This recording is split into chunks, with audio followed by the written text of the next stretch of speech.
Bueno, lo primero que se me ha ocurrido poner en los alimentos fermentados ha sido que tenéis que trabajar siempre con aguas libres de cloro, ¿vale? Esto es importante. Aquí he puesto una casa comercial a la cual tengo mucho cariño porque me caen bien, tratan muy bien a las personas, están afincados en Cataluña, se llaman Tratamiento Natural del Agua, pero bueno, hay, como esta, hay cientos. Esta es precio-calidad, me encanta. Entonces, estos sistemas son sistemas que trabajan con filtros de celulosa y filtros y cartuchos de carbón.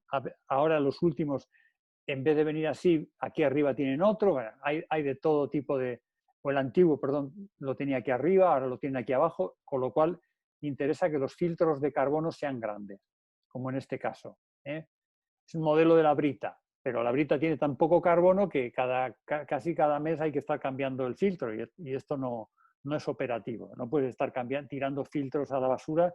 Estos por lo menos duran de 1 a 2 años, depende del consumo. Entonces, son filtros que, bueno, tienen un mantenimiento de 30 euros, suelen valer. ¿Y qué hace el carbón? Pues el carbón lo que hace es absorber todas las sustancias, todas las ADNs muertos de todos los microbios muertos por el cloro y todo lo que pueda tener el agua. El otro día trasteando en Google, pues encontré que actualmente se está utilizando más que cloro, cloraminas. Cloraminas son cloros y amoníacos mezclados, hacen que el cloro sea más estable, pero produce estas cloraminas añadidas en las aguas sanitarias. Yo no sé si realmente la cloramina se utiliza en este país, no lo sé. En Estados Unidos sí. ¿Y qué produce este cambio? Pues, por ejemplo, que hay mucha gente que dice, yo utilizo el agua, la sereno de un día a otro y el agua se evapora el cloro. En este caso, la cloramina no se evapora, ni tampoco, aunque se hierva, el cloro cuando está unido en forma de cloramina tampoco se evapora, con lo cual hay que tener cuidado con esto. Yo no voy a invitar a que toméis aguas mineralizadas con botellas y consumos de botellas y botellas. Creo que el sistema de filtros de carbono es el más adecuado. Tampoco estoy de acuerdo en que se utilice filtros de ósmosis inversa, porque la ósmosis inversa es demasiado drástica y solamente la recomiendo a personas, pues yo que sé, que viven en la mitad del campo, en lugares donde hay muchos nitratos en el agua, y estos nitratos pues sí que hacen daño al cuerpo. Entonces, y el nitrato no lo absorbe el carbón, pero normalmente cuando tú coges agua de un grifo, como está viéndose aquí, este agua nunca tiene nitrato, tiene cloro y tiene todos los bichos que el cloro ha matado y los ADNs de los bichos que el cloro ha matado. Pues todo eso se lo queda entre la celulosa y los dos cartuchos estos que tiene de carbón, pues el agua al final que sale de este grifito, una vez que ya ha pasado por aquí, sale de este grifo, limpia de cloro y limpia de todo. Por eso este grifo está independizado del grifo general de la casa.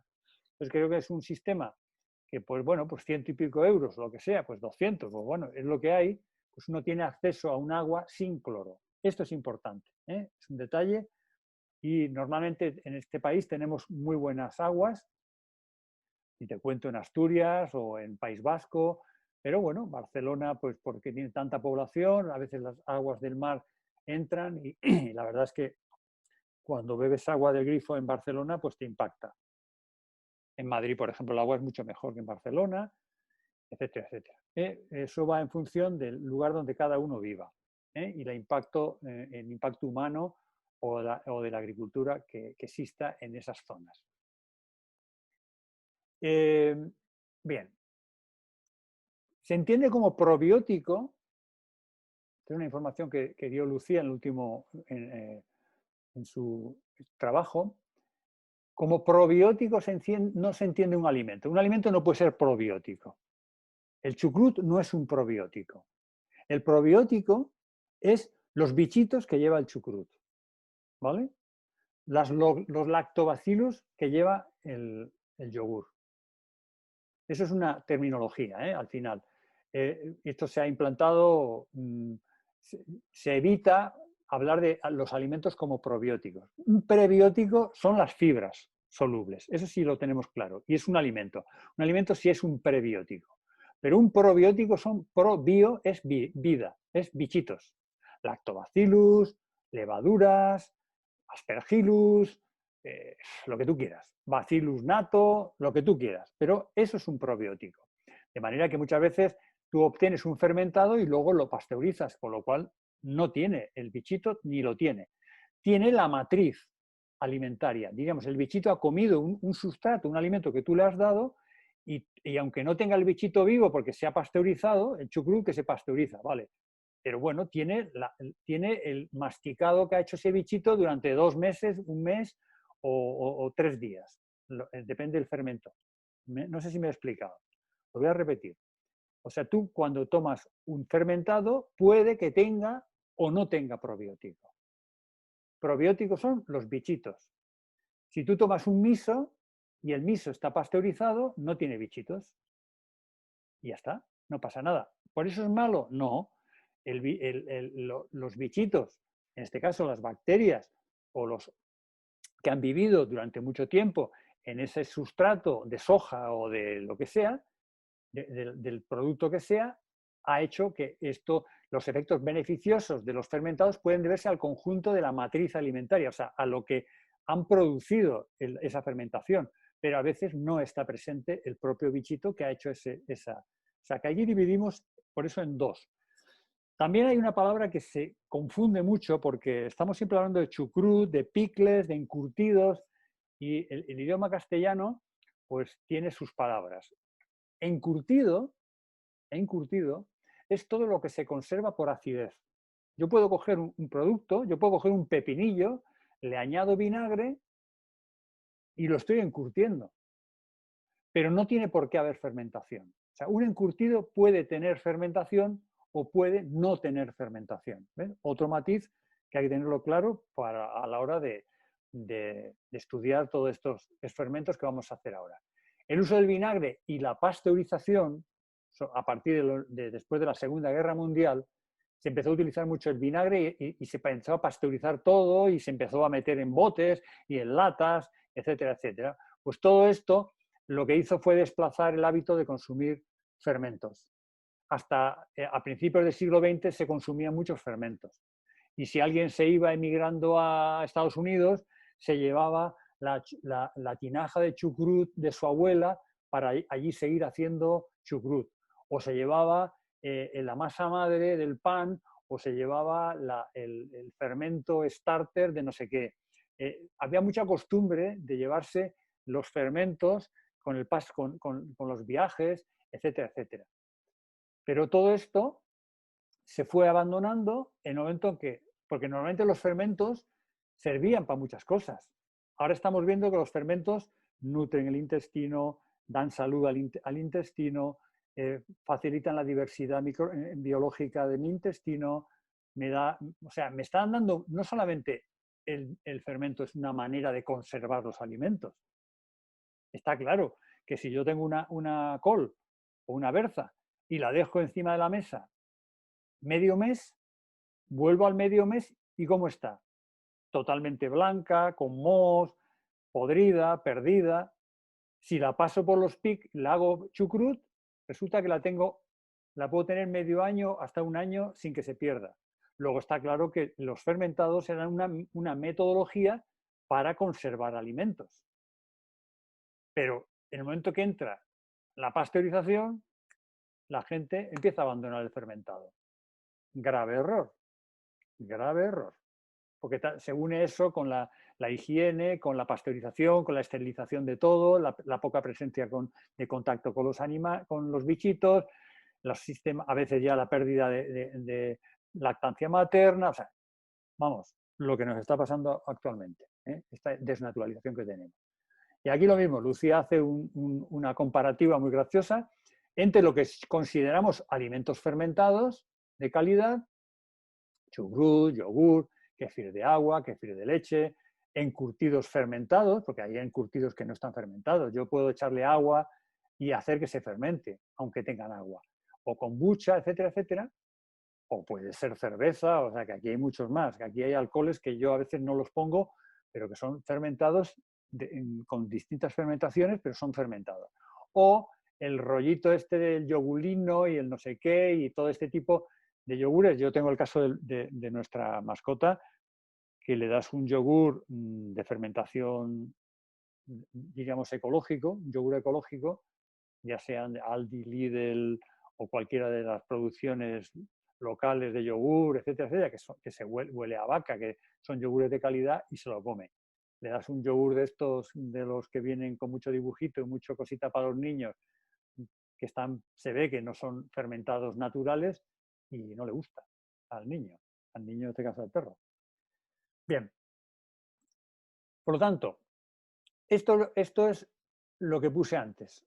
Los beneficios de los alimentos fermentados no solamente sirven para conservar, sino que sirven para competir con los patógenos de mi intestino, les produce agentes antimicrobianos, con lo cual evitan que si una persona está disbiótica, su intestino le haga más daño, hacen ácidos grasos de cadena corta, o sea que los fermentados era una medicina en toda su regla, era un auténtico lujo tener, y eso hay que recuperarlo y es lo que yo os voy a invitar a, tenéis que hacer fermentados en casa, porque puedes comprarlos, pero cuando los compras no sabes si están pasteurizados, no sabes su elaboración. Y luego también producen vitaminas, como aparecen en estos estudios. Dentro de los fermentados hay, vamos a llamar, 4 grandes grupos. Están las fermentaciones lácticas, que las hacen fundamentalmente las bacterias lácticas, las bacterias ácido-lácticas. Están las fermentaciones alcohólicas, que las hacen bacterias y levaduras.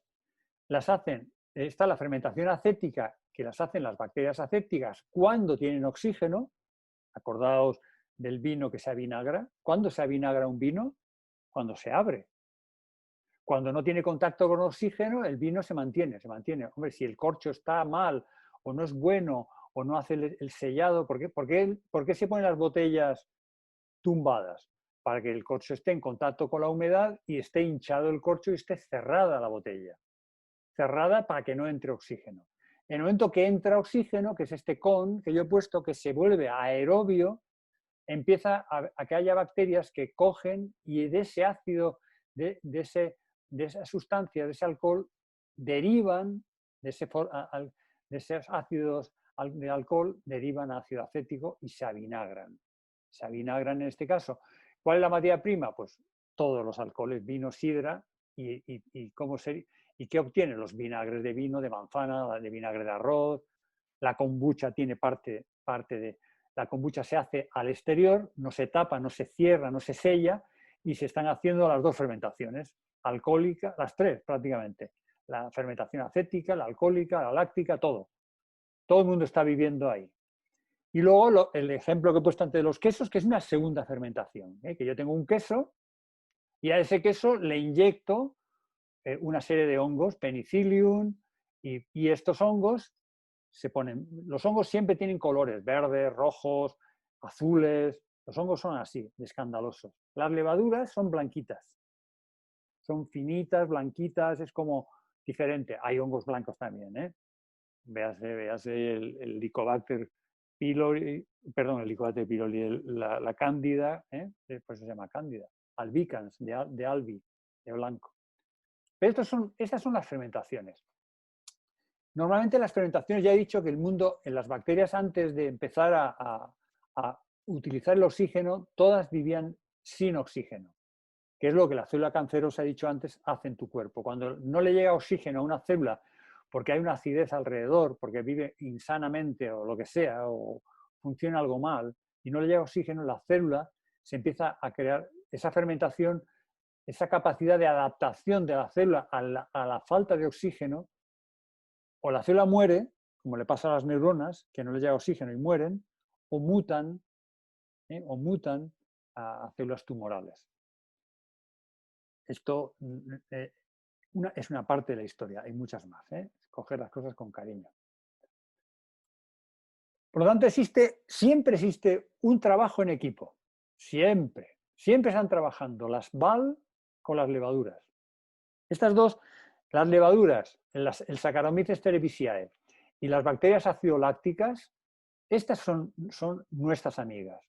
Estas de alguna manera trabajan siempre en equipo, siempre se nutren unas a otras y a veces la acidez de una evita que crezcan las otras. Si esta genera una acidez, las levaduras se acabó, ya no. Entonces, cuando están al principio trabajan todas juntas, pero luego ya cada una va tirando, va haciendo que en la comida, para mí, para ti no, para mí. Entonces, vamos a ver, es un mundo muy apasionante, el mundo este de los fermentados. Dentro de los fermentados hay fermentaciones espontáneas. Yo para hacer vinagre no le añado acetobacter al vino, se hace solo, el vinagre se hace solo. O cuando yo hago chucrut, yo no le estoy añadiendo lactobacillus. El lactobacillus parece que vive en la hoja de la col y cuando yo lo pongo en unas condiciones que le permito a la col, a la lactobacillus desarrollarse en contra de que se desarrollen mohos o otros, pues resulta que consigo que haya una fermentación. Yo dirijo la fermentación, pero es espontánea. Por eso esto es una práctica una gráfica que puso Lucía que me gustó. Es espontánea la fermentación o encurtidos, ¿no? Que yo pongo agua y sal y él se fermenta. Esto es espontáneo. No es lo mismo. El kéfir de agua yo pongo unos gránulos de kéfir de agua o el kéfir de leche yo pongo unos gránulos de hongos y bacterias que fermentan la leche cruda. O la kombucha, el Scooby, que es una especie de chapela gelatinosa y tal, que son Scooby, la palabra Scooby, y luego lo veremos, que son hongos y bacterias viviendo juntos, también ya no es espontánea, sino que yo le introduzco, o cuando hago tempe, le pongo el Rhizopus, o cuando hago nato, le pongo el Bacillus nato, o hago el miso, le pongo el Aspergillus oryzae. Le pongo y él crece. Lo que le pongo crece. Y a veces solamente se pone uno, como el caso 1 o 2, como el caso del yogur, que es lactobacillus. Yo cuando hago yogur, que ahora me ha dado una temporada, no me gusta porque la leche, nunca hay leche de bienestar animal, como algunas empresas lo venden. Leche de bienestar animal, digo yo, madre mía. Si la leche está pensada, si la leche la hace la madre vaca para el ternero que le han quitado, ¿cómo va a ser leche de bienestar animal? Pero mi incoherencia a veces, depende de la época que me toque, pues tiro de vez en cuando algún lácteo. Bueno, es mi incoherencia, pero quiero deciros por eso que a veces se inocula solamente con un lactobacillus. Aquí en el chucrut están lactobacillus, leuconostos, no sé qué, hay un montón, luego lo veremos, hay un montón de nombres. Aquí hay uno. Y luego la inoculación de quesos, el queso azul, pues es un penicillium, por eso es azul. Y estas cavernitas que están aquí son azules del hongo que se le mete con varillas. Se coge el queso y se le va hincando con varillas que están llenas en este caso, de esporas de hongos. Bien, ¿qué hace realmente el fermentado? El fermento mejora el sabor. Por ejemplo, el café sabemos que es un fermento. El café. El cacao es un fermento. Si tú tomas la semilla del café como si fuera, la semilla del café es como si fuera una cereza, que te estás comiendo la pita de la cereza. Si la comes, está amarga. Sin embargo, los fermentados hacen que cambie las texturas, cambien los sabores, tanto en el café como en el té. Y como iba a hablar de esto, pues dije, bueno, pues voy a ver qué hay de verdad en esto. Y entonces miré, por ejemplo, esta es la planta del café. Las cerecitas estas se echan en agua, se lavan, se meten en fíjate qué bidón de plástico, eso sí, pero, porque esto es Colombia, pero es un bidón susceptible de ser cerrado. Curioso. Claro, cerrado, ¿por qué? Para que no le entre oxígeno.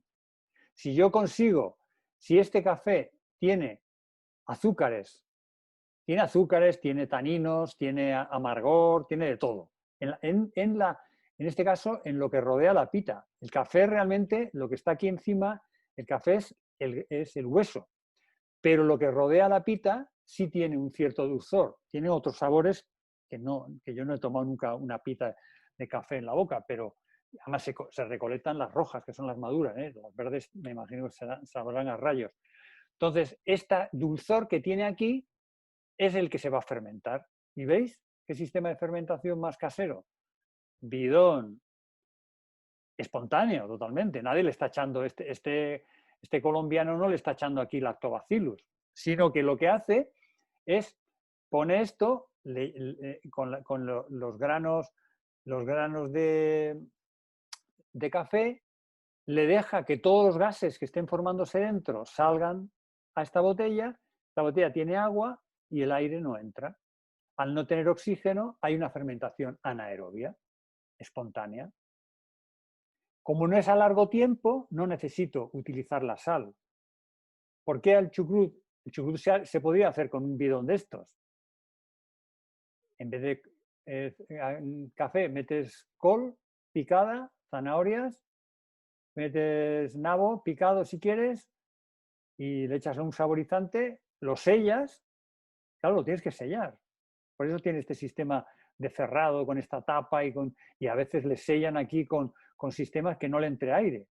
Pero como aquí ellos no lo hacen todo en varios días, porque lo que hacen es fermentar, esa fermentación les permite luego sacar el grano, sacar la pita, el hueso y secarlo, porque por eso es Colombia o Costa Rica, donde tienen un buen calor que metido dentro de un invernadero, pues imagínate el calorcito que tiene que haber, de 30 y tantos o 40 grados aquí dentro.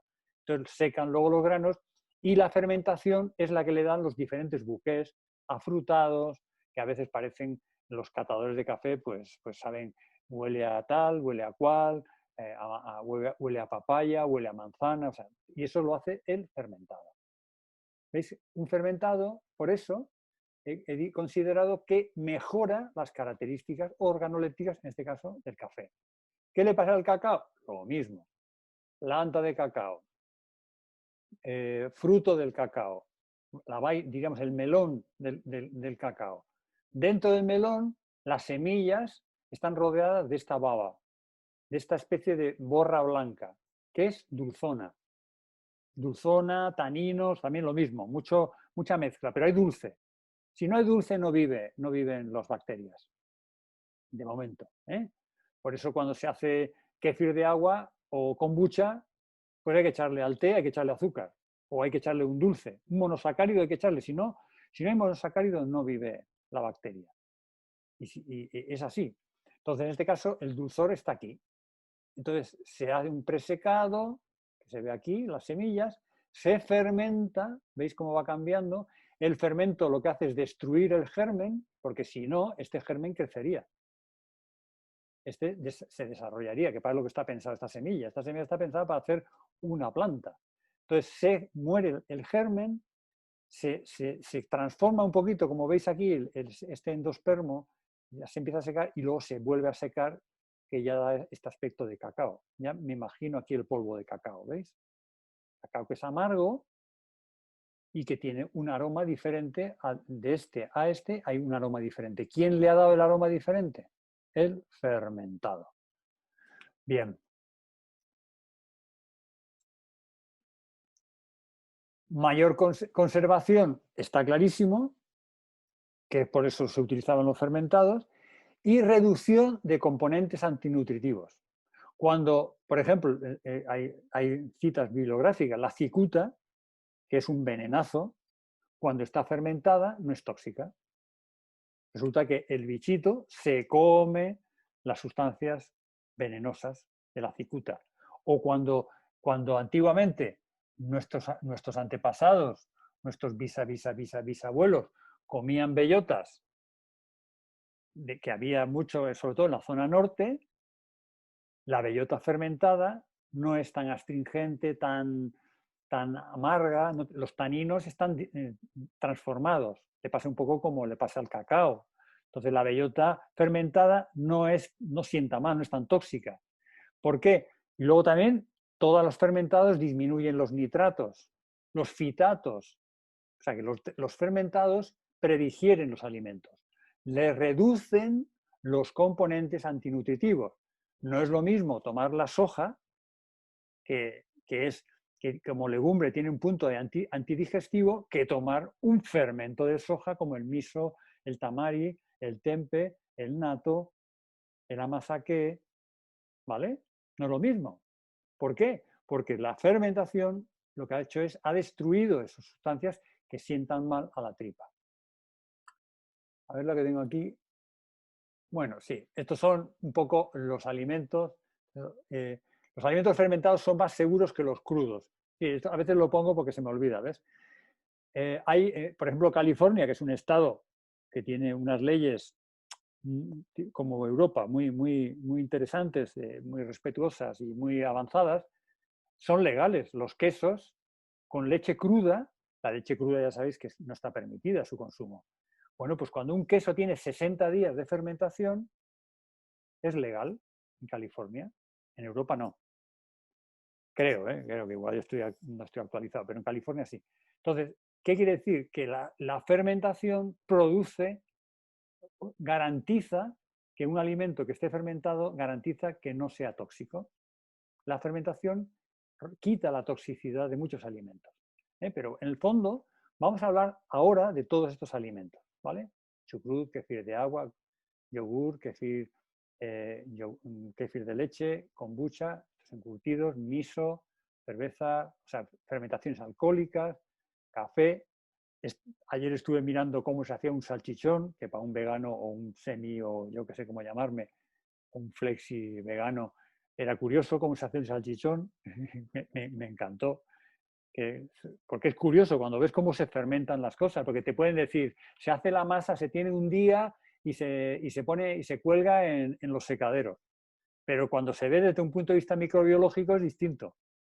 En ese día se están fermentando, se está facilitando la sequedad, luego los hongos, no sé qué, o sea, lo vamos a ver un poquito. Chocolate también. El té, por ejemplo, no tiene una fermentación, me ha sorprendido. Se dice la fermentación del té, pues el té sufre una oxidación, o sea, se tritura y se pone a la... No sé exactamente cuál es la técnica, tendría que... Este me quedé con las ganas de entenderlo, leí por un lado, leí por otro con Google y no hubo manera de entender bien cómo se hace el té. Sé que el té verde no está fermentado, el té negro sí, el té blanco tampoco, hay unos que sí están fermentados, o el té rojo sí está fermentado, o sea, los que tienen coloritos parece que están, menos el verde, que es el color de la propia planta, ¿no? Y los vinagres, pues también es otro fermentado que ya lo he mencionado, y los quesos, y etcétera, etcétera. Bueno, aquí aparece una mantequilla que no sé. Bien. Por lo tanto, ya he dicho los 3 beneficios: mejora las características organolépticas del producto. He puesto el ejemplo del café, en este caso del chocolate, he hablado de la cicuta, he hablado de muchas cosas, o incluso de la bellota, que mejora, o sea, que gana un bouquet, se conservan, reducen, evidentemente aportan microbios, si no está pasteurizado. Hay fermentados que no aportan microbios. ¿Porque no aporten microbios ya el producto ya no interesa? No. Hay estudios, por ejemplo, este estudio de Microbial Ecology, de estos personajes, que llegan a decir que, bueno, que aunque el chucrut esté pasteurizado, pues bueno, no tiene el probiótico, no tiene ciertas ventajas, pero tiene otras ventajas, que el producto tiene una matriz alimentaria que ayuda, pues tiene alimentos predigeridos que muchas veces facilitan la digestión a intestinos débiles. Pero interesaría tener eso junto con los probióticos, pues porque los bichitos que tiene el chucrut cuando está hecho en casa ayudan mucho, en este caso, a la salud. Los microbios aportan, ¿ves?, ácidos orgánicos. Esto que os decía de cómo cuando tú estás tomando microbios probióticos en forma de microbios, las pectinas que supuestamente estás comiendo en tu dieta saludable te va a producir, en este caso, estos ácidos grasos de cadena corta como el butírico, y estos butíricos, bueno, butírico, acético, propiónico, estos 3 ácidos grasos de cadena corta que ayudan al pulmón, ayudan al intestino, ayudan al hígado, o sea, ayudan al corazón. O sea, ácidos, diríamos, los microbios están ayudando a muchos órganos que no son solamente el intestino, están ayudando a otros órganos del cuerpo. Estos ácidos grasos de cadena corta son fundamentales para tener salud. Por tanto, los fermentados se hacen necesarios. La formación de ácidos grasos de cadena corta, lo pongo aquí por si se me olvida, aparte también forma enzimas, los fermentados forman enzimas, porque son bichitos que están comiendo, están viviendo, forman enzimas, forman vitaminas, ofrecen muchas ayudas al cuerpo, lo que he dicho ahora, baja el colesterol malo, aumenta el glutatión, que son potentes antioxidantes. O sea, te estás tomando un fermentado que te está dando antioxidantes, te está dando vitaminas. O sea, de verdad, vamos a creernos que hay que meter fermentados en nuestra vida diaria para tener esa fortaleza que nos dé esa fuerza que nos permita cumplir la segunda parte de este COVID que he dicho al principio, ¿no? La de fortalecer mi sistema inmunitario. Tengo que ayudar a mi sistema inmunitario y los fermentados ayudan directamente a mi sistema inmunitario y le evitan estresarse o le ayudan a gestionar la situación de guerra, entre comillas, que estamos viviendo. Por lo tanto, es un inmunomodulador, ayuda al sistema inmunológico a modularse, a no tener reacciones alérgicas, de intolerancias. Es un antiinflamatorio, ayuda a no tender a esa inflamación que tanto daño hace. Y bueno, es un antimicrobiano, es como un pequeño antibiótico suave. Así que vamos a por ello. Venga, vamos a hablar ya de los fermentados, por fin, a las 12:46. No sé. Vamos a ver los probióticos que obtengo desde la leche de mamíferos. No me voy a extender mucho porque el producto, quitando los cabreros que viven en el monte, los pastores que viven en las montañas del norte de España, que viven diariamente en contacto con esos animales, haciendo que haya una relación muy, no sé, por lo menos fraternal o cariñosa, o no sé cómo llamarlo, pero huyendo de todas las explotaciones agrarias y ganaderas intensivas con extracción de leche a mansalva. A mí eso es un contrasentido, por lo tanto no voy a hablar mucho de los probióticos, aunque puedo decir que son ventajosos y por lo menos yo a veces, cuando me queda el gusto, me hago yo el yogur en casa, que es muy fácil y por lo menos, yo qué sé, pues es una manera de, yo qué sé, compro la leche cruda o no pasteurizada, hago ya mis pequeñas piruetas, compro leche, intento que sean leches de calidad, yo qué sé, hago pequeños detalles que no superan que todavía viva la incoherencia, pero bueno, son puntuales, ¿eh? No soy un adicto para nada a los lácteos. Entonces, es mejor, evidentemente, la leche fermentada que la leche normal. Esto no hace falta hacer muchos estudios, porque aquí ya ha desaparecido la lactosa, pues, etcétera, etcétera, ¿no? Hay unos ácidos, hay la presencia de unos bichitos. Bueno, aquí había puesto una gráfica que, bueno, de las distintas leches que tenemos, pero esto es para cuando uno tiene tiempo y se dedica a investigar, ¿no? Pero para que os hagáis una idea, nuestra leche, nuestras mujeres, nuestras madres, la leche que nos dieron eran bajísimas en proteínas, por eso crecemos muy lentos, pequeñitos somos muy lentos en crecer. Prácticamente crece la cabeza. Sí, hay una relación directa entre el dulzor de nuestra leche y el crecimiento de la cabeza. Se cree que esta lactosa, que es un disacárido que tiene glucosa y tiene galactosa, que la galactosa está directamente relacionada con el crecimiento neuronal y con la creación casi de pensar que el ADN tiene uno de los componentes de los ADNs son unos monosacáridos, que son las ribosas y las desoxirribosas, ADN, ARN. Entonces, bueno, se cree que hay una relación directa. Diríamos, aquellos mamíferos que tienen la leche dulce tienen un cabezón. Véase, en este caso, los équidos, las burras y las yeguas también tienen la leche muy dulce y tienen cerebros muy cojonudos. y tienen una sensibilidad, todos sabemos la sensibilidad de las yeguas o del mundo de los équidos, tienen unas habilidades y unos cerebros emocionales de primer nivel. Se cree que el dulzor está relacionado con el cerebro, se cree que la presencia de proteína está relacionada con el crecimiento, por eso el conejo tiene mucha proteína y crece rapidísimo, o las perras y gatas también tienen un crecimiento rápido porque tienen mucha proteína en su leche. Y luego tenemos los cetáceos, que son estos mamíferos que viven en ambientes de agua. Las marsopas viven en ambientes árticos. ¿Y qué puede tener la leche de la marsopa?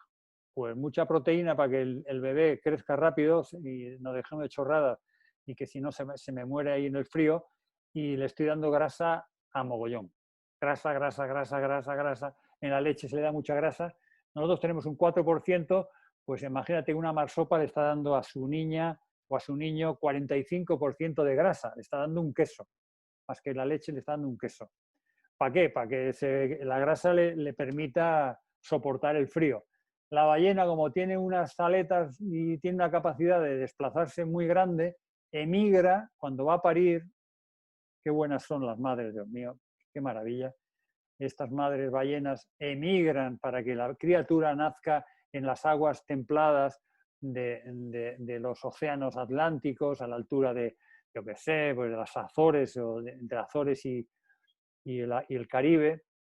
Y en estas migraciones que hacen las ballenas es cuando los noruegos, los japoneses, los rusos, pues las cazan. Pero bueno, al final las leches que tienen ellos, los cetáceos, es mucha grasa, mucha proteína, poco hidrato de carbono. Y luego, bueno, dentro de los rumiantes, que son dentro de las proteínas, nosotros tenemos unas lactoalbúminas y los rumiantes tienen la caseína. Y de la caseína se obtienen los quesos. De la caseína se obtiene esto. Esto es una proteína dura. Tú, cuando un niño vomita, ha mamado, con esa cara que se les pone de Buda iluminado, cuando han mamado, que le miran a la madre, le miran alrededor, parece que están englobados. Yo creo que es la época de nuestra vida que más conectados estábamos con el ser, cuando hemos mamado y estamos mirando alrededor, ¿no? No sabemos qué es. Todos somos... Ellos ven nada más que alrededor. Ellos no ven otra cosa que espacio respetuoso, espacio inclusivo. Ellos ven ser. Pues ese vómito, que son unos cuajos blandos, son lactoalbúminas. No se puede hacer un queso de leche materna. Pero sin embargo los rumiantes tienen caseína, que es una proteína muy densa y es la que hace estos quesos. Veis que cuando yo tengo un queso, si yo le añado penicillium, ves cómo tiene como líneas rectas. Esto es porque hay una varilla que lo ha metido dentro, y donde ha entrado la varilla, ahí es donde está creciendo estas comunidades de hongos. ¿Qué hace el hongo? El hongo es muy descarado. La bacteria hace ácido láctico. El ácido láctico cuaja la leche, el cuajo, la proteína suelta el agua y ese cuajo lo prenso, como cuando hago tofu. La leche de soja se cuaja, no, en este caso no con ácido láctico, se cuaja con nigari, pero ese cuajo suelta el suero, y esa proteína cuajada la prenso y hago un queso. Queso Burgos, el tofu, estos quesitos que aparecen aquí. Yo ahora cojo y le añado a estos quesos, tipo Cabrales. ¿Qué hace un queso Cabrales? En Rossi, que vive en Asturias, sabrá, y todos hemos probado, que tienen unos olores y que parece urea. ¿Por qué? Porque el hongo es muy descarado y el hongo se come la proteína que hay en el queso.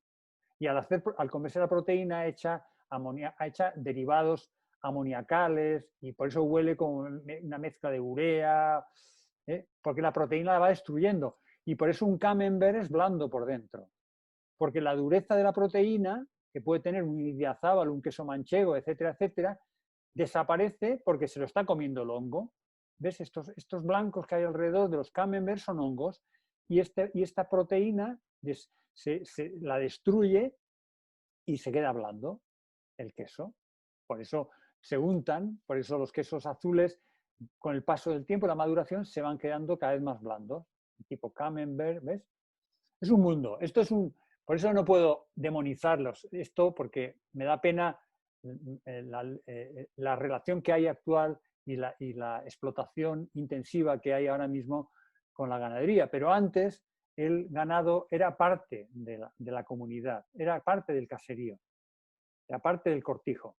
Y vivían como, eran tan importantes. De hecho, vivían, normalmente se ponían debajo de donde, las cuadras estaban debajo, o al revés, dormíamos arriba de las cuadras, donde más calor podía hacer, y tenían un trato preferente. Y aunque sí que se les mataba a la criatura, pero a veces se les dejaba para vender, pero bueno, al final el drama es cuando le quitan la criatura y la leche, la madre sufre mucho, porque son mamíferos, sufren mucho y es una pena. Por eso no me gustan estos fermentados de leche, pero es importante que lo hablemos. Lo mismo que está en el mundo de los quesos y todos los detalles que he dicho, aquí en uso de penicilina, de una segunda fermentación, está lo que es el kéfir, que lo utilizaban los sumerios y que bueno, que llamó la atención la longevidad que tenían. Pues imagínate en aquella época gente que ya tenía fermentados en su dieta, pues me parece, y aquí estábamos en la época medieval, con la peste, con una negrura encima, y estos venían con una potencia que era impresionante y tomaban, pues eso, imagínate la relación tan bonita que puede tener un bereber con una camella. Pues para nada tengo inconveniente que le quiten la leche a la camella. La camella tiene una criatura, la criatura va con la madre y de noche cuando está dormida, cuando la criatura que mama no está mamando, está dormida, le quitan la leche y con esa leche hacen ellos sus preparados lácteos. A mí me parece eso muy bonito. Es una relación amorosa o cálida con el mundo animal. Eso es diferente. Estoy en contra de la ganadería intensiva.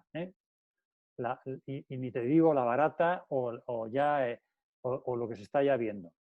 Por lo tanto, ves, el kéfir es un alimento, todos aumentan el sistema inmunológico, ayudan son inmunomoduladores, ayudan a la salud, todos tienen, no voy a contar los rollos, es en general los fermentados. Dentro del kéfir que estoy hablando de leche, que sería estos son los nódulos, aquí este nódulo que estás viendo, aquí cohabitan dos, hongos y bacterias, ¿vale? Por eso, pero es una fermentación corta.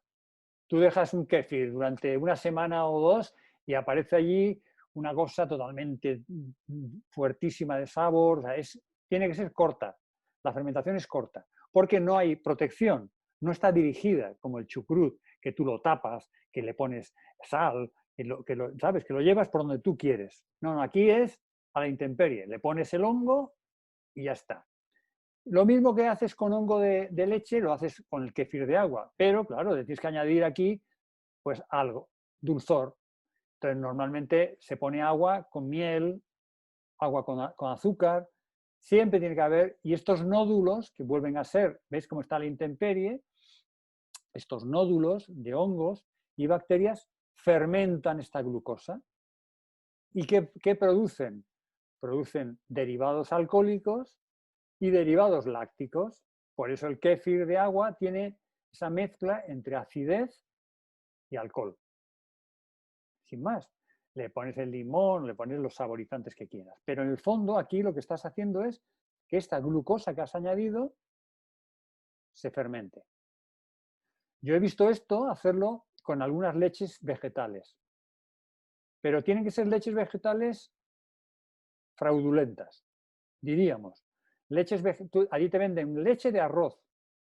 Si tú le añades a un kéfir de agua leche de arroz de un tetrabric, no vive. Pero si esa leche de arroz, el productor, y sé casas comerciales que lo hacen, porque lo he visto con el kéfir de agua. El kéfir de agua no engaña. Si el kéfir de agua fermenta una leche vendida en un supermercado como leche de arroz, es que a esa leche de arroz le han añadido azúcar. Sí o sí. No hay otra. El almidón que se libera cuando tú haces leche de arroz, el dulzor lo tienes que conseguir o bien añadiendo amilasas que rompan ese almidón, o diríamos fermentándolo, germinándolo. Si tú germinas, evidentemente al germinar sí estás endulzando el producto. Es como la cebada malteada. Yo para hacer cerveza no cojo la cebada y le añado el hongo, porque le añado, perdón, la levadura. No consigo. Pero ¿qué hago con la cebada? La germino, le paro la germinación, hago polvo, le añado la levadura, el Saccharomyces cerevisiae, y ya entonces sí consigo que ese dulzor de la fermentación se transforme. En este caso, se va a transformar en un principio en los dos componentes. Las bacterias van a tirar al mundo de la acidez, de la fermentación láctica, y las levaduras al mundo del alcohol. Pero como la fermentación yo la dirijo, lo que hago es derivar, hago que sea más, derive más a fermentación alcohólica, que luego lo veremos. Pero veis, digo toda la historia para que veáis que siempre es igual. Y el salchichón, cuando lo explique, alucinaréis, es exactamente lo mismo, pero que en vez de utilizar té endulzado, se utiliza carne magra de cerdo. Pues bueno, pues vale. Y obtengo el salchichón, que es un fermentado. ¿Vale? Entonces, el kéfir de agua tiene estos nódulos, que son bacterias ácido-lácticas, que son bacterias acéticas, porque al estar en la intemperie, ¿ves? Están aquí al contacto del oxígeno, la levadura va haciendo alcohol y la bacteria acética hace vinagre. O sea que el kéfir de agua tiene una mezcla. Antes he dicho dos. Ácido, alcohol, pues añadir ahora vinagre, para que veáis. Pero son fermentaciones cortas, de un día. Esto pasa, se te va la mano, te olvidas, te vas de vacaciones y lo que te aparece ni te lo cuento. Esos serían derivados de soja, otro probiótico, otro fermentado. Yo he hecho miso en casa, no, simplemente que son, en este caso, son probióticos que tú diriges, que no son espontáneos. ¿Yo por qué recomiendo el chucrut? Porque el chucrut no tengo que comprar el lactobacillus ni nada, se hace solo, ¿no? Es como si alguien quisiera hacer vinagre, compra el vino, lo abre la botella y se hace el vinagre. Pues eso sería un probiótico natural, espontáneo.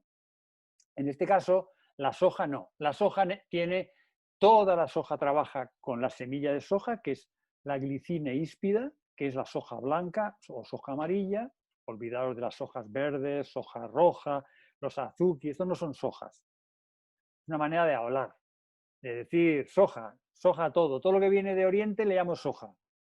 Pues es como si los de Oriente vieran un garbanzo y dijeran garbanzo, y vieran una lenteja y dijeran garbanzo marrón, vieran una lenteja verde y garbanzo verde, ¿no? Vean una alubia y dijeran garbanzo rojo, no. Están los garbanzos, están las alubias, están las lentejas. Está la soja blanca o amarilla, la glicine, que es esta, de la que se obtienen todo lo del sake, la masaque, el mirin, los vinagres de arroz, todo. El miso, el tempe, el natto, el tamari, el tofu, de esta. También está la judía mungo, que no tiene nada que ver, que se llama soja verde, o en el caso el azuki. ¿Cómo son? Bueno, pues unos duran mucho tiempo, otros se hacen en un día. El tempe se hace en un día. El natto se hace en un día. Este le añaden unas cosas, este otras. Los misos, más tiempo. Entonces, en la medida que duran más tiempo, por ejemplo, los misos. Pues miso significa fuente de sabor yo qué sé, en japonés. Nace en el siglo VI. Fíjate aquí, en el siglo VI, donde estábamos, pegándonos con las lanzas y las piedras. Lo hacía gente muy especial, pero luego se popularizó. Y entonces, más o menos sobre el siglo XII, se empezó a producir en las casas y la gente se hacían sus propios misos, siempre en épocas frías del año. ¿Por qué frías? Porque si yo elaboro los fermentos en épocas calientes, en épocas de verano, ¿os imagináis? ¿Os imagináis que crece mucha más gente? Si lo hago en época fría, tengo menos competencia. Dirijo el fermentado mejor, ¿vale? Por eso los que hacen chucrut en el País Vasco o en zonas frías, lo hacen mejor que en mitad de Toledo en julio. ¿Qué diferencia hay? Pues que posiblemente el que haga chucrut en Toledo en pleno verano, pues el chucrut con 10 días ya, 8 o 10 días ya lo tiene hecho. ¿Y qué se hace? Se le añade más sal al chucrut. ¿Qué hace la sal? Evita que crezca gente y de esa manera controlo que no vaya creciendo muchos bichos. Pues aquí lo mismo. El miso se intenta siempre hacer en épocas frías. Es un alimento vivo con muchos microorganismos que normalmente se destruye. Los misos que estamos recibiendo normalmente están pasteurizados y tal. Bueno, pero no, antes he explicado que también está la matriz alimentaria saludable del miso y luego está el probiótico. Todos los probióticos en que se utilizan, todos los misos se trabajan con Aspergillus oryzae, que es en este caso una bacteria, y se utilizan antes. La bacteria crece muy bien en los cereales. Y entonces se tiene 4 o 5 días creciéndolo en soja, o en cebada, o en arroz. Y una vez que ya ha crecido en alguno de los cereales que yo he elegido, es cuando se le añade a la soja. Por eso el miso siempre es miso de soja y arroz, soja y cebada, aunque hay también solo de soja. Normalmente el Aspergillus se añade a los granos de cereales y en unos días se fermenta. Y luego ya se utiliza ese starter, este fermento, se utiliza dentro de la soja.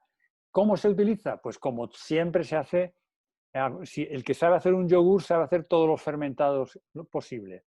Tú cuando haces un yogur, pasteurizas la leche. O si vas a hacer tempe, cueces la soja. Tienes que quitar todos los posibles gérmenes que tenga el sustrato y le añades el que tú quieres. Entonces cueces, en este caso es soja, es una legumbre, no la puedes comer cruda ni poco cocida, porque al final he visto antes en el chat alguien que preguntaba ¿cómo hacer que la legumbre se digiera mejor? Pues cociéndola mucho, cuécela si ves que no se cuece bien, porque las aguas que tienes tú, en este caso, son aguas duras, no le eches sal, cuécelas sin sal, para que se permita ablandar, y cuécelas y cómelas con muchas verduras, con muchos minerales, con presencia de algas. La presencia de minerales, mucha cocción y mucho tiempo de cocción y buena cocción en una olla a presión o largo tiempo en una olla, hace que se asimile bien. Pues porque tiene sustancias antidigestivas y se digiere mal. Por lo tanto, si yo voy a hacer miso, tengo que cocer la soja y veis qué pedazo de olla a presión tienen aquí esta gente para cocer. Cuecen toda esta soja y a esta soja le añaden el koji. ¿Qué es el koji? El Aspergillus oryzae. Yo cuando hice en casa lo hice en un Aspergillus que me vino con arroz. Entonces era un genmai miso. Era arroz y soja. Entonces ese koji con ese cereal que tenga lo añado una vez que se ha enfriado la soja. Le añado y una vez que están añadidos los meto en cubas y ahí lo dejo 2 años, 1 o 2 años. Si no le añado sal, viviría todo pichichi. Y entonces yo le añado sal para que nadie viva. Solamente puedan vivir estas bacterias que soportan bien la sal y ya está. No tiene más misterio. El añadido de sal la única misión que tiene es para que soporten bien este paso del tiempo. Entonces, imaginaos, y le ponen las piedras porque siempre lo que tú estás fermentando tiene que estar en contacto con la sal. Ten en cuenta que cuando algo se fermenta sube, entra un gas y se levanta. Entonces, el peso, hombre, esto de tantas piedras Esto solo lo hace un japonés, ¿eh? Esto, bueno, o hay gente que vas por el monte y hacen estos, o en Pirineo, bueno, y son verdaderas preciosidades. Esto lo hace gente con mucha paciencia. El hígado lo tiene muy bien porque hay que tirarse aquí un par de horas o 3 o 4. Hay que estar muy, muy tranquilos, que no va mucho con el sistema de rapidez al que estamos sujetos hoy en día. Con los hígados los tenemos, que no me digas nada, que te meto un bocado que te mato. El tamari lo mismo, se trabaja en este caso lo mismo, con la Aspergillus oryzae, se trabaja con la soja, tiene ciertas variantes. Como veis, las tinajas ya no son tan altas, las tinajas son más bajas, se hacen con madera de cedro. Ten en cuenta que esta madera también se impregna, esto es como los toneles de los vinos, se impregnan de sustancias y al final pues tienen los tíos unos curados y unos fermentos de una fortaleza maravillosa. Esta familia, la familia Onozaki, pues es una familia muy conocida y que hacen uno de los mejores tamaris, que me hace gracia porque se ve, aquí en Japón ya sabéis que tratan muy bien a los ancianos, los cuidan más que creo que aquí, desgraciadamente, y después de visto lo visto con esto del COVID, pues dan ganas de llorar. Entonces, veis, la madre de los dos hermanos, este tiene pinta de soltero, este está casado seguramente con ella, porque se parece mucho la hija a estos son familia. Me hace gracia. Es como una familia de las que se podían ver antes en los caseríos. La mama o la mona con el soltero que vivía que tal de allí y tal, y siempre había el currela. Este era el currela, el hijo currela. Pero bueno, seguimos. Era una broma. No os veo la cara, espero que sonreáis de vez en cuando. Entonces, en este caso, este sería, ¿veis? Esta es la soja. Aquí, cuando tú compras el koji, esto si quisiéramos poner aquí, diríamos koji, ¿vale? Este es el koji, ¿vale? Este koji es Aspergillus, o sea, la bacteria fermentada en un sustrato de cereal, arroz, cebada o lo que sea. Entonces veis que aquí ya las tinajas también tienen piedras, pero tienen mucho más líquido. ¿Veis? Aquí ya el japonés, ¿de qué pinta de japonés? Esto es auténtico, ¿eh? Fotos auténticas. ¿Desde qué gambaras, qué lugares más curiosos tienen? Bueno, pues aquí ya el Aspergillus oryzae crece y de alguna forma lo que se hace es se estruja, se secan estas masas que salen de aquí y esos líquidos que salen en forma de tamari. Que sepáis que tamari es cuando solo es soja y tamari soyu cuando el sustrato está hecho en koji, está en un sustrato de trigo, y el tamari soyu por eso es más líquido. No tiene tanta densidad como el tamari auténtico. El natto, que es Bacillus natto, un día de fermentación, ¿veis qué hilitos hace más curioso? Esta foto que os he puesto la cogí ayer porque veis que son garbanzos, para que no estemos siempre con la soja. Si tú en vez de soja pones garbanzo, pues igual que está el natto con soja, que este es un desayuno tradicional japonés, que es natto con arroz blanco, desgraciadamente. El arroz blanco se lo inventaron, entre comillas, los ingleses y desgraciadamente se popularizó cuando es un arroz que ha perdido mucha vida, muchos minerales, vitaminas, pero bueno, estas son las tristezas de la humanidad y del mundo mundial. Pero bueno, veis, que esto tiene un aroma que hay que comerlo, ¿eh? Esto no cualquiera lo come bien. Yo, porque paso, me es igual, yo acepto todo. Pero también es un garbanzo, en este caso un natto de garbanzo, que es lo mismo, ¿veis? Y se hace con el Bacillus natto, que es una bacteria. Y la característica del natto es que produce muchísima vitamina K. Igual que está el natto, está el tempe, lo mismo. El tempe lo que se hace es en una soja que está cocida, se le añade un poco de vinagre para que cree un ambiente ácido, se le añade el Rhizopus Oligosporus, que este es un hongo, ¿ves? Unas veces se trabaja con hongos, otras veces se trabaja con bacterias. Aquí es, cuando son fermentaciones cortas, si yo echo un hongo, pues el hongo hace un trabajo. ¿Qué hace el hongo? El hongo rompe, come, destruye proteínas, entonces hace que la soja sea más liviana. Y entonces, si esa soja con el hongo la meto en bolsitas, estas bolsitas están agujereadas, están pinchadas para que respire el hongo, porque si el hongo no tiene oxígeno no se desarrolla. El hongo con su oxígeno lo meto en estos fermentadores, que son habitaciones grandes, y al final en 1 o 2 días obtengo que el hongo, que es esto blanco, se fermente, crezca el micelio, una cosa que entró blanda, se queda como, no sé, como la torta imperial, esta torta que solemos a veces comer en Navidad, bueno, antes, yo que sé, ahora ya hace tiempo nos hemos vuelto anti-azúcar, pero estas tortas que eran como almendras rodeadas de caramelo blanco, pues aquí en vez de caramelo blanco, esto blanco es el micelio del hongo, y estos son, diríamos, las pequeñas setitas donde salen las esporas del hongo. Si el tempe se dejaran 2 o 3 días, se empezaría a poner negro, negro, negro, negro, hasta que se... ¿Ves? Estas son las esporas, están esporulando. Esto es el límite de la fermentación del tempe. Esto es ahumado, pero esto es blanco, y me gusta esta foto porque se ve perfectamente cómo el micelio ha crecido. ¿Por qué ha crecido? Porque se ha fermentado. Tú has puesto el hongo en cantidad y le has quitado todas las bacterias. Al cocer la soja, has quitado todos los posibles luchadores o los que competirían en este caso con el hongo, y el hongo crece a 1000 por hora. Yo hice mucho tiempo tempe, pero me lo hice cogí una nevera y la adapté.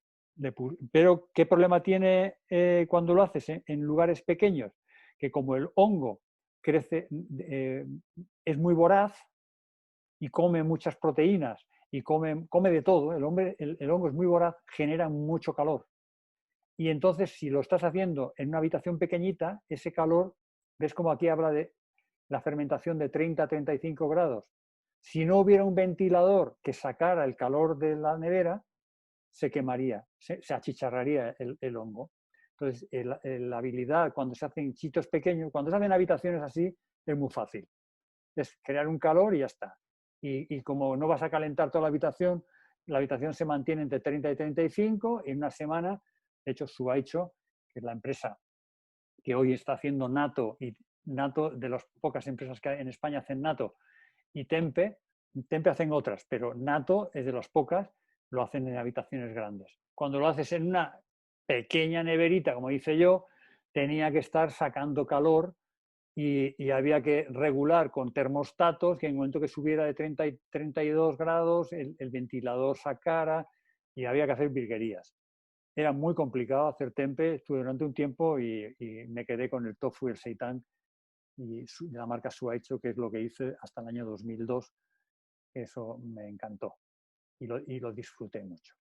Lo mismo que están los derivados de la soja, está la kombucha, que veis que aquí está la intemperie, que aquí la kombucha lo que trabaja es con esta chapela gelatinosa, que es la SCOBY. El SCOBY es symbiotic, la S de symbiotic, la C de culture, of, bacterias y levaduras, que en inglés levaduras es just, no sé inglés.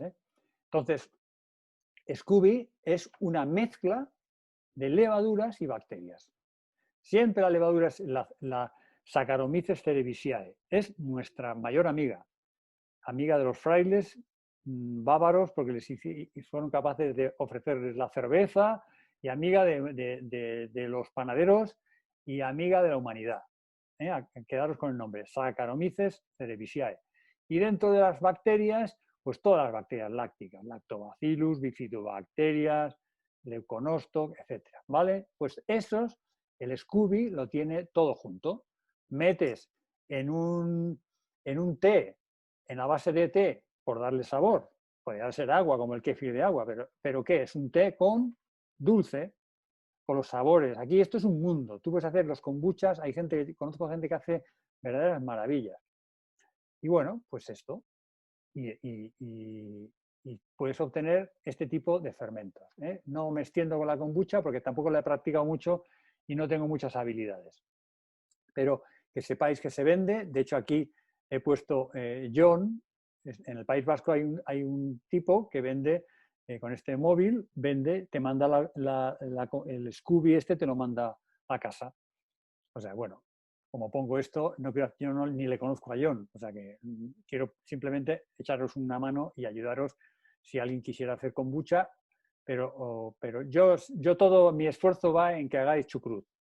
¿Por qué? Vamos al chucrut, que es el último, casi de los últimos, que son y 20, no tengo mucho tiempo. El chucrut, ¿qué ocurre si yo dejo todas estas berzas, coliflores a la intemperie? Se quedan negras. Luego yo lo que son de la familia las crucíferas, ¿ves? Berzas de todo tipo, lombardas, coliflores, brócolis, romanescus, berzas lisas, berzas rizadas, o col lisa, col rizada, ¿ves? Todas estas son, bueno, nabos, berros, las crucíferas son una de las familias amigas, nuestras, son muy queridas por nosotros.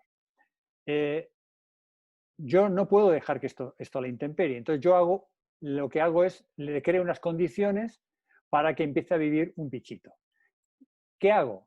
Que los bichitos que yo eche cojan la glucosa, cojan la fructosa y se la coman. Y la destruyan. ¿Cómo? Haciendo fermentaciones de ácido láctico. ¿Ves? Lo que es una fermentación, la fermentación láctica es que ellos comen glucosa, por eso la gente que hace kombucha le echa al té azúcar, todo el mundo le tiene que echar azúcar. O si lo haces con esa leche fraudulenta de arroz, por ejemplo, es leche que le añaden fijo. Yo voy a esa empresa y le digo, a ver, ¿dónde estás echando el azúcar o el dulzor? Porque se lo están comiendo los kéfir. Y esto no puede ser. Ellos si no hay dulzor, no viven. ¿Veis? La fructosa y la glucosa se disminuyen a niveles casi cero y se forman ácidos lácticos, manitol y ácido acético. Pero en la medida que va avanzando el tiempo, el ácido láctico va aumentando y se hace presente y poco a poco la fermentación va cambiando. Esto es lo que me interesa prácticamente que aprendáis del chucrut, que hay dos fases. Una primera fase que se crea mucho gas, en la primera semana se crea mucho gas y a partir de esa primera semana ya prácticamente no se genera gas y ya se empieza a generar ácido láctico. ¿Eh? Esto es importante. El procedimiento básico, muchas veces lo he dicho, es coger una crucífera, picarla, añadirle la sal, ahora veremos cuánta y cómo y dónde, es apelmazarla, es ponerle un peso para que cuando se fermente no se suba y dentro del agua salada que se queda aquí dentro esté en contacto siempre la sal y la verdura. Lo tapo, le sello aquí con agua, que sería lo mismo que poner aquí un tubito que vaya a una botella como aquello del café que habéis visto antes, es igual, algo que le deje salir el gas que se forma dentro, que pueda salir el gas fuera, pero que no entre aire dentro. ¿Por qué? Porque no me interesa tenerla destapada. Porque si fuera kombucha, en una kombucha no importa, porque son pocos días de fermentación, pero un chucrut se tira meses. Yo hay chucrut que tengo 6 meses fermentando. No puedo tenerlo a la intemperie. En la intemperie entra oxígeno y ya empiezan las levaduras a vivir arriba, aunque esté la sal, aunque esté la sal, ya empiezan a meter la pata unos y otros y al final consiguen que una muera, pero esa muerte le da comida a la de arriba y poco a poco van entrando y terminan echando a perder con el paso de los días el chucrut. Entonces, el sello es fundamental. Esta es digamos, la estructura básica. O sea, que por tanto, principios básicos. Hay que picar la berza, señores. No me hagáis chucrut con picados gordos. Podéis hacer lo que os dé la gana. Pero si contra más finos piquéis, cuanto más finos piquéis, más líquido va a soltar la berza, o la col en este caso, ¿no? Entonces, ¿qué consiste? La presencia de sal y la presencia y ese picadito fino que hago, consigo que haya caldo que tape la verdura. La verdura tiene que estar tapada. tiene que estar tapada, es obligatorio. Si no, si tú haces un chucrut y se te queda la verdura por arriba sin taparse con el líquido, me es igual por lo que haya pasado, me es igual. Puede ser porque has cortado poco, porque la verdura viene muy seca y es época de tal o época de cual, me es igual. No, de alguna forma la verdura no suelta líquido y se queda, por lo que sea, se queda seca en este caso, no suelta líquido el chucrut. Le tienes que añadir agua. Y suponte, cada medio litro de agua tienes que tratar ese añadido de agua que haces como si fuera verdura. Si yo añado medio litro de agua, es como si hubiera añadido medio kilo de col. Y como por cada kilo de verdura son 20 gramos, medio litro de agua son 10 gramos. Cojo 10 gramos, le añado a medio litro y le añado al chucrut que estoy haciendo. No pasa nada. Prefiero que le eches agua con su punto de sal correcto, que intentes hacer virguerías que al final la verdura que se quede fuera de la sal va a ser comida por hongos y bacterias. Si sellas la boca del recipiente, si evitas que entre oxígeno a donde está el chucrut, pues le va a costar mucho trabajo. Los hongos no van a entrar. Las levaduras van a empezar a hacer pinitos, van poco a poco a ir entrando y sobre todo cuando se hace con col lombarda, ese morado que tiene la col se pierde, empieza a haber pérdida de nutrientes. No es lo mismo. O sea que si es necesario, le añades, ¿vale? Y aquí entro en la diferencia que hay entre cuando estás haciendo chucrut o estás haciendo una salmuera. Tú cuando haces una salmuera, lo que haces es, tienes 2 litros de agua, como he puesto 2 litros de agua, ¿cuánta sal tengo que poner a 2 litros de agua? A ver, cada litro de agua es 1 kilo, como si fuera 1 kilo de verdura. Por lo tanto, cada kilo 20 gramos. Como son 2 litros, 40 gramos. Cojo 2 litros de agua, le añado 40 gramos de sal marina. Lo mezclo. Sal marina, ¿eh? Ojo, no sal del Himalaya, bendecida por los lamas, ni de sal de Cardona, ni sal de Añana, de Salinas de Añana, me es igual. Sal marina. Luego diré por qué. Mezclo esos 40 gramos y todo lo que eche ahí dentro se va a encurtir. No quiere decir que se fermente. Si le doy tiempo, se fermenta. Pero yo a veces puedo tener 5 días unas zanahorias metidas en salmuera y se quedan un poco más tiesas. ¿Qué hace la zanahoria? Igual, o en este caso una raíz siempre está durita, pero se queda más dura todavía. Si le añades un ajo, más duro. O sea, la salmuera lo que hace es endurece, pues le da el crocanti típico de un pepinillo, de lo que sea, de una alcaparra, algo que se endurece, está encurtida. Pero no siempre un encurtido dije al principio que está fermentado. La sal es fundamental para la conservación porque disminuye los mohos y aumenta las bacterias ácido lácticas, las BAL. La temperatura externa está directamente relacionada con la velocidad de fermentación. Así, temperaturas bajas tardas 2 meses en madurar un pickle, un chucrut. Y en temperaturas altas, 8 o 10 días. El ejemplo que he puesto de Toledo, Andalucía, en plena golpe de calor. ¿Vale? Entonces, ya yo os doy todas las claves. Pues ya todo el mundo, depende de dónde viva, pues tendrá que actuar en consecuencia. Pues intenta elaborar el chucrut en épocas frías e intenta tener una zona de tu casa templada. Claro, antes había bodegas y había sitios donde, imagínate, tener derecho a acceso a una bodega, pones ahí la tinaja de chucrut o los botes de chucrut y maravilla, maravilla, maravilla, ¿no? Pero bueno, estás en una terraza en el 10º piso y lo que más tienes es debajo de la mesa de la cocina, pues tienes un problema.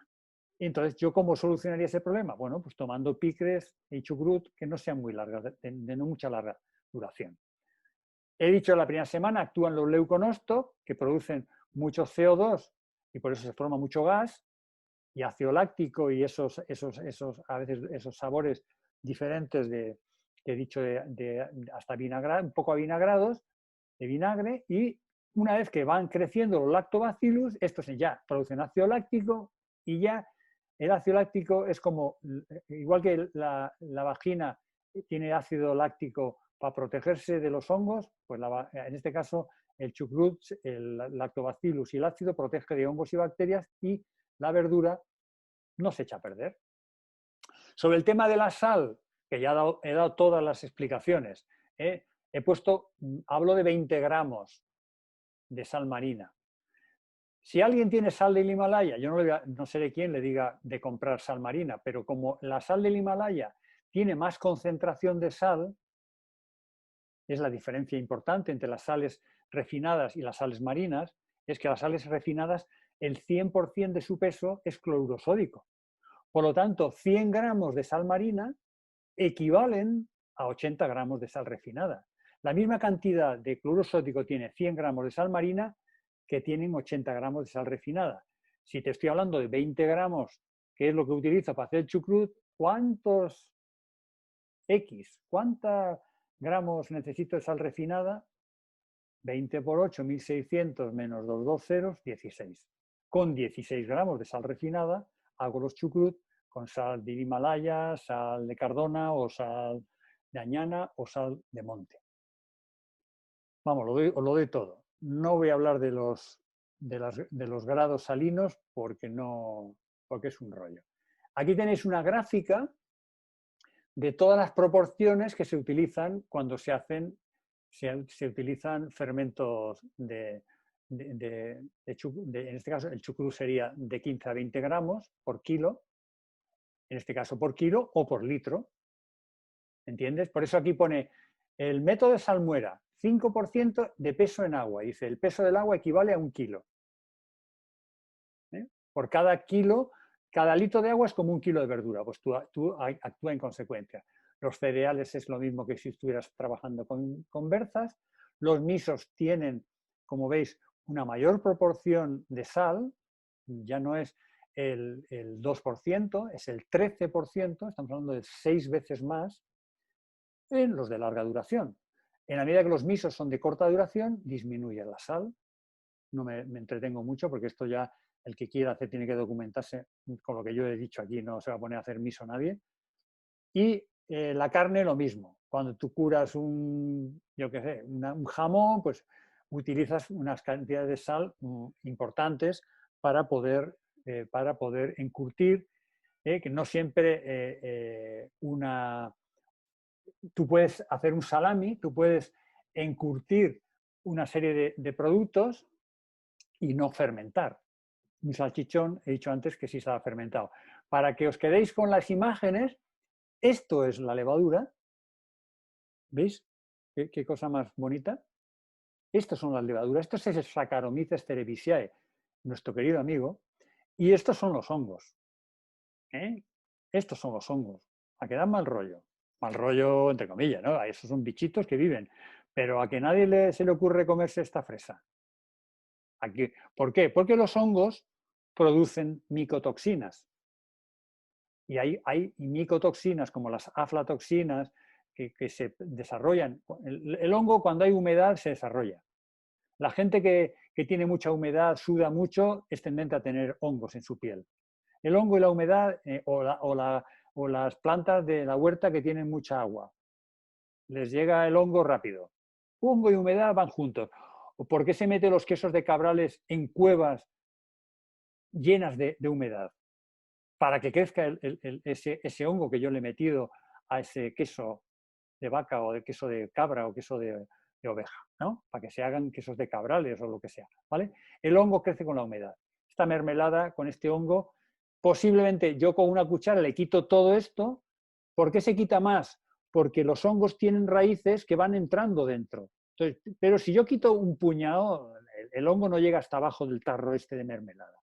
Esto es lo que hay que hacer con el chucrut. Si te encuentras, por lo que sea, hay gente que se encuentra el hongo porque no ha sellado bien la boca y le ha entrado el hongo. ¿Qué le vamos a hacer? Le ha entrado el hongo. Y cogen y lo tiran todo. Porque, uy, qué mal huele, que no sé. Digo, tía, que no. O tío, que no. Quítalo de arriba y verás que lo de abajo está precioso, con un color precioso. Y es un chucrut que no ha cogido el olor. Pero claro, si esto va avanzando, los micelios que tiene el hongo, ya habéis visto en el tempe el micelio, que es capaz de rodear toda la soja y hacer un tempe. Pues aquí esto lo mismo. Y aquí, el hongo también, esto blanquito son hongos, pero como no se ve bien, no explico. Pero estos son hongos y estos son levaduras, que veis que son unicelulares. Estos hacen verdaderos castillos. Estos hacen, bueno, para que saquen setas en el monte. ¿Y por qué salen las setas en el mismo sitio un año y otro año y otro año? Porque el micelio está dentro de la tierra. Y entonces sale la trompetilla para soltar esporas, pero el hongo está viviendo dentro de la tierra. El hongo vive y se alimenta de todo lo que tiene alrededor. Entonces, antes he dicho que os iba a decir, ¿ves? Todas estas bacterias, las que entran primero a trabajar son los leuconosto, que están los pediococos, y luego que son las heterofermentativas, que forman CO2, que por eso al principio hay mucho gas, y luego poco a poco se van imponiendo la presencia de los lactobacillus, y es cuando esta es la mejor época, cuando se consigue en este caso, que se vaya curando el chucrut. Evidentemente, hay que conseguir que no entre aire dentro. Hay mil trucos. Si yo a una botella le pongo un tapón, le sello el tapón y le pongo todo un artilugio como un sifón de una tubería que se llena de agua, el gas sale por aquí a la calle, pero el aire no entra dentro. ¿Veis? Y el taponcito que tiene arriba está agujereado. Tengo por aquí otro, por ejemplo. ¿Veis? Este fermentador lo vende Conasi, por ejemplo, ¿no? Es un tarro, es un tarrito que se le coloca siempre unas pesas dentro de la verdura, se le pone unas pesas. ¿Para qué? Para que la verdura cuando se fermente no suba de nivel. Se le pone una tapa de silicona ahí para que de alguna manera no entre aire. Pero sí saldría aire por este agujerito de la tapa. Ahí coloco este artilugio, este pinchito, y este pinchito, la tapita esta la tiene agujereada, la lleno de agua, de manera que el gas que se forma aquí dentro sale por el tubito este, pero cuando llega aquí a este agua no puede hacer todo este movimiento y salir, o sea, digamos, salir del tubito central e ir a la calle. No puede. Entonces, ese agua que tiene aquí dentro evita que le entre el aire dentro. Entonces, sacas gas y no metes aire. Pero quiero que veáis que al final siempre es lo mismo. Si nos fijamos en este artilugio, son picles cortos. ¿Por qué? Pues porque aquí no estoy sellando, no sello para nada, el oxígeno está entrando, pero si yo tengo un pepinillo, meto aquí un pepinito con sal, pues a la vuelta de un día el pepino se ha quedado encurtido, ha quitado agua y está encurtido. ¿No está fermentado? No, pero sí sienta mejor, porque ese agua que ha soltado el pepino me hace que me siente mejor la comida. Si en vez de berza, yo ahora cuando termine esta tarde voy a hacer 20 kilos de chucrut, porque llega la temporada de verano, ya sabéis que el 30 de junio abrimos la casa. Vamos a ya vivir en normalidad en la casa. Tendremos los hidroalcoholes, tendremos mascarillas, tendremos toda la parafernalia, por si acaso, más que nada, no porque me crea todo el rollo este. Vuelvo a repetir que yo me creo, sé cómo fortalecer el sistema inmunitario, pero no le pongo barreras a un virus porque no me sirve de nada, como tantos científicos están diciendo que hasta que no sabemos los beneficios que hemos tenido, si realmente han sido los que realmente se cree que han sido. No es un debate que voy a abrir aquí, simplemente hago un comentario, que la casa se abre, que es lo que me interesa, y voy a hacer 20 kilos. Al final tendré preparados 40 kilos porque solamente nosotros ya consumimos una tinaja de 10 kilos al mes. Yo diariamente me pongo mi ensalada, me echo mi chucrut, me encanta, me sienta bien, estoy contentísimo, ¿entiendes? Y el perro, ni te cuento.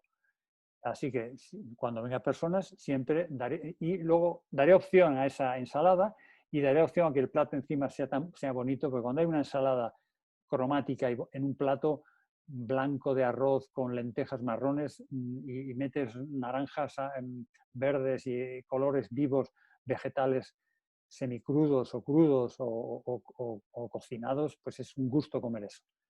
Pero si en vez de eso utilizo salsa col china, nabo, pepino, jengibre, chiles, pues hago un kimchi, que es un chucrut que a diferencia del chucrut que yo estoy hablando con vosotros, el chucrut directamente se coloca en la tinaja y aquí lo que se hace es primero se ponen en salmuera estos productos y de las salmueras, cuando han perdido el máximo de agua, se meten a fermentar en tinajas, pero tienen ese punto picante de los chiles y este es el chucrut coreano kimchi. No puedo olvidarme, y ya estoy terminando, de todo lo que hay alrededor del mundo de los panes, que aquí lo que yo estoy trabajando es con levadura madre, estas son fotos de mis panes, y esto lo que hace, este es el famoso que os he dicho antes, este Visiae, esta es Saccharomyces, genera mucho gas, y se utiliza para hacer el pan, el Saccharomyces, porque infla la masa, y cuando se ha inflado la masa, en este caso están hechos al vapor, porque yo los hago al vapor en vez de en hornos. Tenéis un vídeo, no os perdáis el canal de YouTube que tenemos en Casa Taller Salud, porque tenemos unos vídeos de cómo hacer pan de centeno germinado, cómo hacer crepes de sarraceno dulces, salados, cómo extraer hidrolatos, aceites esenciales, cómo hacer deshidratados, bueno, hay de todo. Entonces, el esponjamiento que hace, en este caso, la levadura madre, luego tú la metes al calor, sea un horno, sea un vapor, y se te queda el pan subido. Está el plano, se sube. ¿Quién ha subido? En este caso, la levadura. Por eso lo hago en estos vaporizadores. Esto tiene su tapa, que es así, la tapa es esta, que el vapor, aquí está el pan, el vapor lo que hace es pasa por el pan, lo va cociendo y el agua cae por los lados, porque tiene esta cúpula que el agua se hace líquida, pero no le llueve al pan. Entonces, este circuito que se hace que yo consiga que el pan me quede totalmente durito y hecho sin embargo, a vapor. Entonces, claro, está muy tierno, porque es un pan muy tierno. Y ya por terminar, no podía, algo tengo que decir de las fermentaciones alcohólicas, porque con esto de que es alcohol y yo qué sé, nos hemos todos vuelto muy astemios o no sé qué llamar.